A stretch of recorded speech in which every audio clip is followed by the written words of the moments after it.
श्री गणेशाय नमः। देखिए ज्योतिष शास्त्र क्या है, ज्योतिष शास्त्र क्या है और ज्योतिष शास्त्र को किस तरह से जानना चाहिए। जिस प्रकार हम एक व्यक्ति का परिचय जानते हैं और जिस व्यक्ति को हम बहुत स्वभाव से बहुत करीब से जानते हैं, जैसे कि हमारा कोई मित्र है,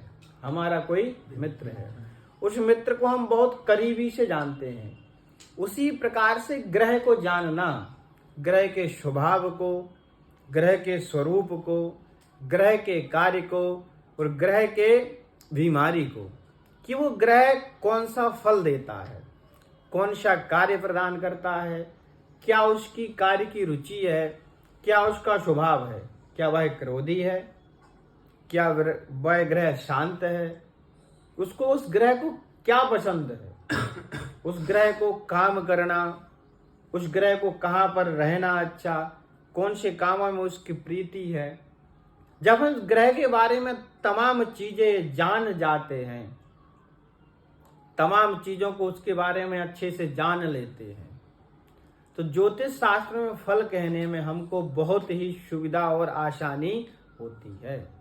जैसे कि हमने जान लिया कि इस ग्रह का स्वरूप ऐसा है और उस राशि में उस जातक का जन्म होता है, तो जो राशि में उसका जन्म हुआ है और जो उसका स्वामी है, तो उसके स्वामी के बारे में आप जब संपूर्ण बातचीत, पूरा परिचय, इंट्रोडक्शन जानते हैं, तो आपको फलादेश करने में जरा भी दिक्कत नहीं होती। इसलिए ज्योतिष शास्त्र में सबसे महत्वपूर्ण भूमिका होती है ग्रह के बारे में संपूर्ण परिचय जानना।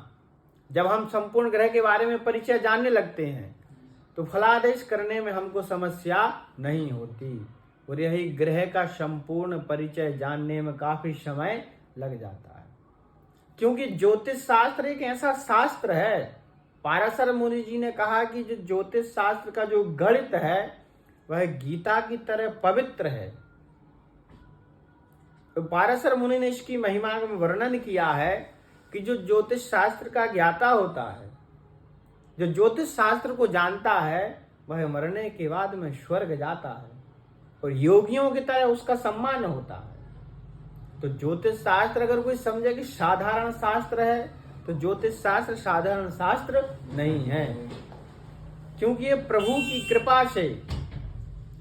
की कृपा से मनुष्यों को ये ज्योतिष शास्त्र प्राप्त होता है।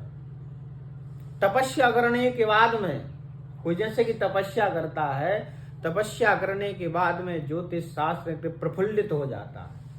अगर कोई ज्योतिषी है, उसने ज्योतिष पढ़ लिया और ज्योतिष पढ़ने के बाद में वह अगर तपस्या कर रहा है, तो ज्योतिष शास्त्र में एकदम और प्रफुल्लित हो जाता है, शास्त्र में 4 चांद लग जाते हैं। इस प्रकार से पाराशर मुनि ने ज्योतिष शास्त्र की बड़ी महिमा की है। इसलिए ज्योतिष शास्त्र पढ़ने के साथ साथ तपस्या करना भी जरूरी होता है। हर हर महादेव।